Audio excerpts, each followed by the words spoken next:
Hammaga salom. Rizov kanaliga xush kelibsiz. Bugun biz dahshatli, qonli va thriller janridagi Bereavement deb nomlangan filmni aytib beramiz. Filmda dahshatli sahnalar bo'lishi mumkin. Shuning uchun videoni yuragi bo'shlar ko'rmasin.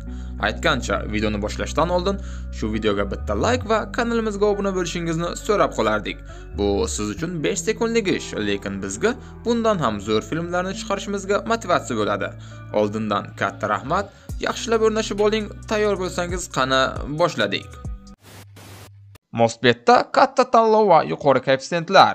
Kommentariyadagi silka orqali Rizov promokodi bilan 0 dan registratsiyadan o'ting va birinchi depozitdan so'ng 3 milliongacha bonusga ega bo'ling. Tezkor to'lov va pulni yechishda komissiyasiz qulay o'zbek valyutasi. Kommentariyadagi omad silkasi orqali registratsiyadan o'ting va o'z millionlaringizni yutib oling. Mosbet sportni tushunganlar uchun. Aqli raso qassob uydan chiqib ketadi. U mashinasiga o'tirib shaharga yo'l oladi va u yerga maktab tashqarisida bolalar o'ynayotganini tomosha qiladi. Bu orada yosh Martin yolg'iz arg'imchoq uchayotgan edi. Onasi esa uyda unga g'amxo'rlik qilish uchun hamshira bilan suhbatlashmoqda. Onasi hamshiraga Martinning jismoniy og'riqni his qila olmaydigan kasallikdan aziyat chekayotganini aytadi. Qassob Martinning hovlisiga yetib keladi. U Martinga yaqinlashadi va Martinga bepul velosiped berishni taklif qiladi. Martin velosipedni olish uchun qassob bilan yuk mashinasiga boradi, ammo qassob uni o'g'irlab ketadi. Ona Martinning yo'qolganini juda kech tushunadi va uni topa olmaydi. Tashlab ketilgan qassobxona yerto'lasida bir qiz zanjirband qilingan. Qassob Martin bilan u yerga kiradi. Qassob pichoqni qo'lga oladi va Martinga pichoq og'ritmasligini aytadi. U Martinning yanoqlarini kesadi, ammo Martin hech narsani his qilmaydi. Bunga kasallik sabab. Qassob Martinning ko'z o'ngida qizni qayta pichoqlab vahshiylarcha o'ldiradi. Martin og'riqni tushuna olmasa ham qo'rqib qochib ketadi, lekin qo'lga tushadi. 5 yil o'tib, avtobus o'spirin Alinani yo'l chetiga tushiradi. Amakisi uni kutib oladi va ular amakisining uyiga borishadi. Ular uyga kelishganida Alinaning amakivachchasi Venda esa uni kutib olishga yugurib chiqadi. Xolasi Alinani quchoqlab kutib oladi va ular uyga kirishadi. Bu orada yaqin atrofdagi oshxonada ofitsiant kechki smenadan keyin mashinasiga o'tiradi. Qassob yetib keladi va ofitsiantning mashinasini o'z mashinasi bilan to'sib qo'yadi.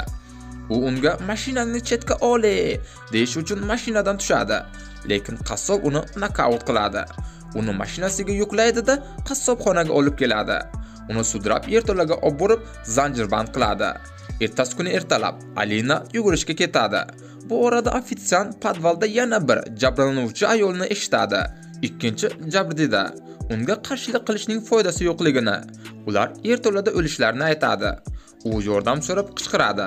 Alina qassobxona yonidan o'tadi, lekin naushniklari tufayli qichqiriqni eshitmaydi. Alina derazadan Martin unga kuzatib turganini ko'radi, lekin u tezda yashirinadi. Alina esa sarosimaga tushib qoladi. U yugurishni davom etadi, biroq o'tib ketayotgan yuk mashinasi uni bosib ketishiga oz qoladi. U yiqilib oyog'ini jarohatlaydi. Yaqin orada mashinasida ishlayotgan Billi uni ko'rib qoladi va yordamga keladi. U uni uyiga olib borishni taklif qiladi va Alina rozi bo'ladi. Billi yo'lda Alinani ota-onasi vafot etganidan keyin Alina amakisining uyiga ko'chib o'tganini bilib qoladi. Billi Alina uyiga tashlab ketadi. Alinaning amakisi esa uzoqdan qahr bilan qarab turadi. Yerto'lada ikkinchi qurbon ofitsiantga qo'li bo'shayotganini his qilganini aytadi, lekin qassob Martin bilan yerto'laga kiradi. Ikki asir esa jim turishadi. Qassob stol ustidagi pichoqni olib ikkinchi qurbonning oldiga boradi. Qassob uni o'ldirganda Martin qochib ketadi. Martin devorda osilgan buqaning bosh suyagiga duch kelganida qo'rqib ketadi. Qassob kelib bosh suyak bilan gaplasha boshlaydi. U hamma narsa nazorat ostida ekanligini aytadi. Qassob Martinning ko'ylagini yechib, uni kichkina qafasga qamab qo'yadi. U suvni qaynatib Martinning ko'ylagini yuvadi, lekin qo'llarini jarohatlaydi. O'sha paytda u orqasida paydo bo'lgan soyani tasavvur qiladi va u bilan bahslasha boshlaydi. Ertasi kuni Alinaning amakisi uni maktabga tashlab ketadi. Ular qassobxona oldidan o'tadilar. Alina esa amakisiga ko'rgan bola haqida gapirib beradi. Amakisi unga bu la'natlangan joyligini va u qassobxonadan uzoqroq yurish kerakligini aytadi. Alina qassobning bino ichida yashashini, qassobning otasi uni turni kun tashlandiq binoda ishlashga majbur qilganini bilib oladi. Tez orada ular maktabga kelishadi. Amakisi esa Alinaga uni 2:30 da olib ketishini aytadi. Boshqa sahnada qassob Martinni qaynoq suv bilan cho'miltiradi. Keyin uni kiyintiradi. Ular yarashishadi va u ikkinchi qurbonning qonini devordan artib tashlash uchun Martinga cho'tka beradi. Shu bilan birga Alina talabalar jamoasi haqida so'raydi, lekin maktabda faqat cheerleading jamoasi borligini bilib, hafsalasi pir bo'ladi. U quvnoq jamoa mashg'ulotlarini tomosha qilishdan zerikadi va Billining uyiga jo'naydi. Billining uyiga ketayotib, qassob mashinasi uni yonidan o'tib ketadi. Amakisi Alinani maktabdan olib ketish uchun keladi, lekin u Billining uyiga kelgandi. Billi Alinani uchrashuvga taklif qilmoqchi, lekin otasi uni chaqirib xalaqit beradi. Billi uyga kirib, shol otasini yiqilib tushganini ko'radi. Alina uyga kiradi va Billni otasining nogironlar aravachasiga o'tkazishga yordam beradi. Birozdan keyin Alina ketadi. Uyga ketayotib, u yo'lida qassob turganini ko'radi, lekin to'xtamay yo'lida davom etadi. Podvalda ofitsiant Martin bilan gaplashmoqda, lekin u javob bermaydi. Qassob ichkariga kiradi va Martin nima uchun og'riq sezmasa ham qochib ketayotganiga hayron bo'ladi. U Martinning qo'lini kesadi, lekin Martin bunga munosabat bildirmaydi. O'sha kuni kechqurun Alina uyga kelib, xolasi va amakisi uni kutayotganini ko'radi. Ular xavotirda edilar, chunki amakisi maktabga borganida u yo'q edi. U xonasiga boradi va Vendi bilan suhbatlashadi. Ofitsiant uyg'onganida Martin uni oldida edi. Ofitsiant undan yordam so'raydi. Martin pichoqni oladi, arqonni kesadi. Bu orada qassob tepada qurbonlari haqida yozmoqda. U orqasidagi buqa bosh suyagi bilan gaplasha boshlaydi. Qassob undan uni qiynashni bas qilishni so'raydi, chunki u undan so'ragan hamma narsasini qiladi. Bu orada ofitsiant Martinning yordami bilan qochib ketadi. Qassob uni qochganini ko'rgach, uni ortidan quvlay boshlaydi. Ofitsiant qassobga duch keladi va qassob uni yana qassobxonaga olib keladi. Do'stlar, videoni shu joygacha ko'rgan bo'lsangiz, videoni to'xtatib like bosing va kanalimizga obuna bo'ling. Shu yo'l bilan bizni mehnatimizni qadrlagan bo'lasiz. Iltimos, oldindan katta rahmat. U qurol o'rniga go'sht ilgichni oladi va yashirinadi. Qassob kirib ofitsiantni qidiradi. U yashirincha uning orqasidan kelib uni urishga harakat qiladi, lekin qassob uning hujumini qaytarib uni mag'lub qiladi. Qassob go'sht ilgichni yaqinroq tortadi va uni oyog'iga bog'laydi. Uni o'choqqa sudrab olib borib, tiriklayin yoqib yuboradi. Shundan so'ng qassob Martinni urishadi. U xatosini to'g'rilash kerakligini aytadi va Martinga pechni tozalashni buyuradi. Uy ichida qassob adyol bilan qoplangan jasad bilan baslasha boshlaydi. Jasad uning bolalik jarohatiga sabab bo'lgan zo'ravon otasiniki. Ma'lum bo'lishicha, uning o'lgan otasi ham soyalar va ho'kiz kalla suyagini ko'rganida gaplashadigan kishi bo'lgan. U o'lgan otasiga bularning barchasiga o'zi sababchi ekanligini aytadi. Ertasi kuni Alina darsda chalg'iydi. Uning o'qituvchisi sinfda bolalarning xatti-harakati, ular har kuni ko'rgan va eshitadigan narsasiga kuchli ta'sir qilishini aytib beradi. Dars tugaydi. Alina esa yugurishga ketadi. U Billi bilan uchrashadi. Billi uni restoranga olib boradi. Ular tashlandiq ochiq teatr oldida to'xtab suhbatlashadi. Billi Alinaga onasi pnevmoniyadan vafot etganini va otasi qurilishdagi baxtsiz hodisada falaj bo'lganini aytadi.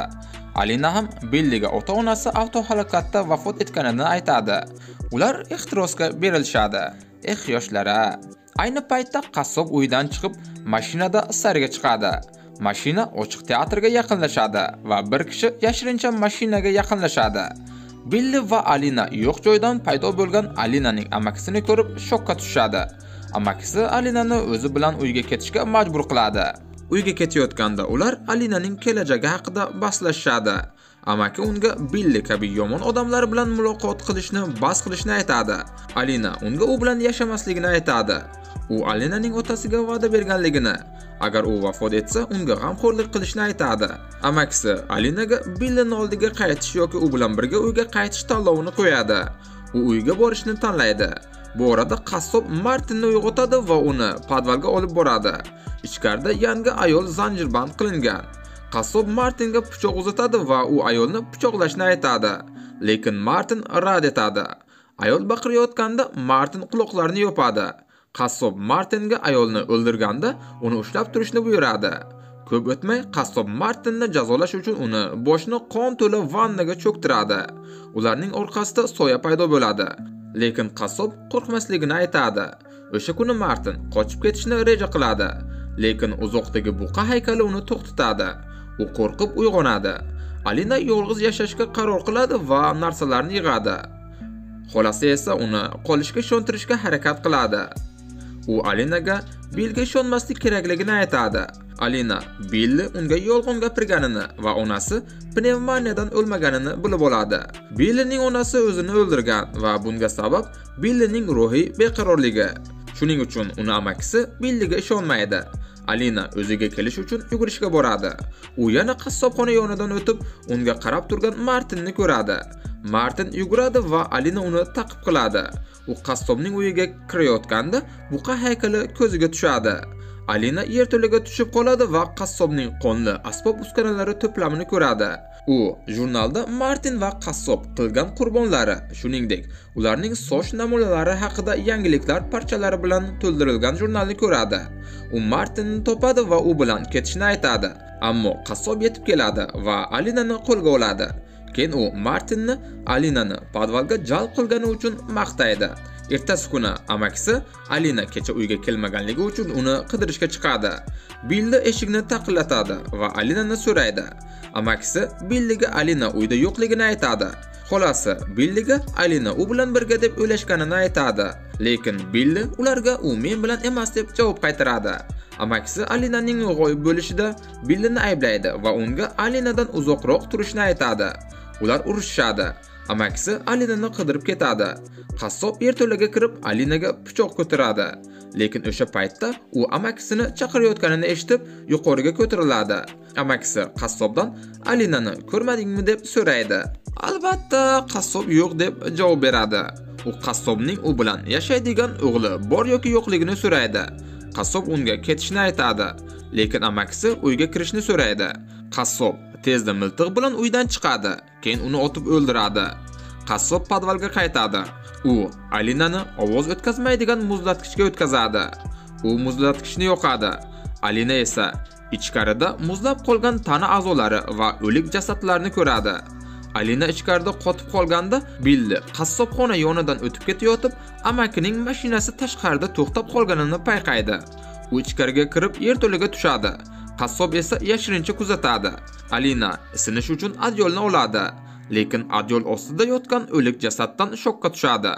Martin tashqarida paydo bo'ladi va Alina undan yordam so'raydi, lekin u ketadi. Billi kelib muzlatkichda Alinani ko'radi. U qulflarni ochishga muvaffaq bo'ladi, lekin qassob uni orqasidan yashirinib keladi. Alina uni ogohlantirishga harakat qiladi, biroq eshik ovoz o'tkazmasligi sababli Billi uni eshitmaydi. Qassob bir zumda Billini belkurak bilan o'ldiradi va Billining jasadini sudrab olib ketadi. Bundan keyin qassob yuzini yuvadi va buqaning bosh suyagi bilan yana gaplasha boshlaydi. U undan uni yolg'iz qoldirishni aytadi. Qassob bosh suyagi unga Martinga ozor berishni aytayotganini tasavvur qiladi, lekin u rad etadi, chunki Martin aybsiz. U bosh suyagini uradi, lekin orqasiga o'girilib qarasa, bosh suyagini devorga qaytadan buzilmagan holda ko'radi. Qassob o'z tomog'iga pichoq tutadi, lekin u taslim bo'ladi va bosh suyagining ko'rsatmalariga amal qilishga qaror qiladi. Biz qassob bolalikdagi jarohati tufayli og'ir gallyutsinatsiyaga duchor bo'lganini bilib olamiz. Qassob oshxonaga Martinning oldiga boradi. U Martinga baqira boshlaydi, lekin Martin faqat unga g'alati tikiladi. Martinning hech narsani seza olmasligidan hafsalasi pir bo'lib, Martinning qo'lini stolga pichoq bilan mixlab qo'yadi. Bu orada Alina uyg'onadi. U metal tayoq topib eshikni ochadi. U qochib oshxonaga Martinga duch keladi. U pichoqni olib Martinning qo'lini bog'laydi. Alina Martinni olib u bilan qochadi. Ular tashqarida buqa haykaliga duch kelishadi. U Alina uni tepib Martinga qo'rqadigan narsa emasligini isbotlaydi. Qassob amakining jasadini yuk mashinasiga yuklaydi-da, amakisining uyiga boradi. U eshikni taqillatadi va Alinaning xolasi eshikni ochadi. U darhol unga hujum qiladi. U pichoqni olishga harakat qiladi, lekin u uni yiqitadi. U Venniga qochib ketishni aytadi. U yana pichoqni olishga harakat qiladi, ammo qassob uni pichoqlaydi. Keyin amakisining jasadini ichkariga olib kirib, o'layotgan xotinini yoniga qo'yadi. Qassob pardani yoqadi va Vendini o'ldirish uchun yuqoriga ko'tariladi. Bu sodir bo'layotganda Alina Martin bilan uyga kiradi. Vendi itini olib yotoqxona eshigini yopadi. Qassob eshigini kuch bilan ochadi va it yugurib chiqib ketadi. Bizda itlar egasini himoya qilardi, ham mayli. Vendi undan uy hayvonlarini ranjitmasligini iltimos qilganida, qassob uning bu gapidan hayratda qoladi. Bu esa uni travmadan vaqtincha o'ziga kelishga olib keladi. U darhol begunoh Martinni xafa qilganidan afsuslanadi va pichoqni tushirib yuboradi. U Vendiga otasining gunohlarini yuvish uchun odamlarni o'ldirganini aytadi. U Vendini oldiga borayotganda Alina pichoq bilan keladi va uni qayta pichoqlaydi. Biroq Alina Vendini yupatarkan qassob qochib ketadi. Alina pastga tushib politsiyaga qo'ng'iroq qiladi, lekin Martinning yo'qligini payqaydi. Eshikdagi qonni ko'rgach, eshikni ochadi, lekin u yerdan bir qo'l chiqib Alinani pichoqlaydi. Martin eshikdan chiqib Alinani pichoqlagan u ekanligini ko'rsatadi. U Alinani chavoqlab tashlaydi va Alina vafot etadi. Martin Vendini o'ldirish uchun yuqoriga chiqadi. Bu orada uy yonishda davom etmoqda. Bu vaqtda qassob uyga qaytib keladi. U otasining jasadining yoniga o'tiradi va hatto Martin unga xiyonat qilayotganini tushunib afsuslanadi. Shuning uchun Martin og'riq yoki qo'rquvni his qilmasam qochib ketmoqchi bo'lardi. Martin uyga kelib, boltani oladi. U qassob orqasidan borib, uning boshiga uradi. Keyin qassob vafot etguncha uni qayta uradi. Ertasi kuni butunlay yonib ketgan Alinani amakisining uyiga o't o'chiruvchilar va politsiya yetib keladi. Ular yetarli dalil topa olmaydilar va yong'inni baxtsiz hodisa deb bilishadi. Martin podvalga tushib, qassobning suyaklarini devorga osib qo'yadi. Xuddi qassob buqaning bosh suyagi bilan qilgani kabi. Bu azoblardan so'ng Martin endi otasi tomonidan xuddi shunday shikastlangan va azoblangan qassob kabi yangi jin qotilga aylanganini ko'rsatadi. U yangi qurbonini qassobxona derazasi yonida kutmoqda. 5 yil o'tgach, bir yosh qiz yordam izlab qassobning eski uyiga kirib ketadi. U hozir katta bo'lgan Martinni oshxonada yolg'iz o'tirganini ko'radi. Martin orqasiga o'girilib, navbatdagi qurboniga tikiladi va film shu joyda yakuniga yetadi. Filmdan chiqargan xulosangizni albatta kommentariyada yozib qoldiring. Filmni 0 dan 10 gacha baholang. Kinosiga yoqqan bo'lsa, like bosib kanalimizga obuna bo'lishni unutmang. Qo'ng'iroqchani bosib qo'ysangiz, bundan-da qiziqarli kinolar sharhini o'tkazib yubormaysiz. Qanday janrdagi filmlarni ko'rmoqchi bo'lsangiz, albatta kommentariyada yozib qoldiring. Filmni to'liq ko'rish uchun esa albatta Telegram kanalimizga obuna bo'lib qo'ying. Xayr, ko'rganda ko'rishguncha sog' va salomat bo'ling.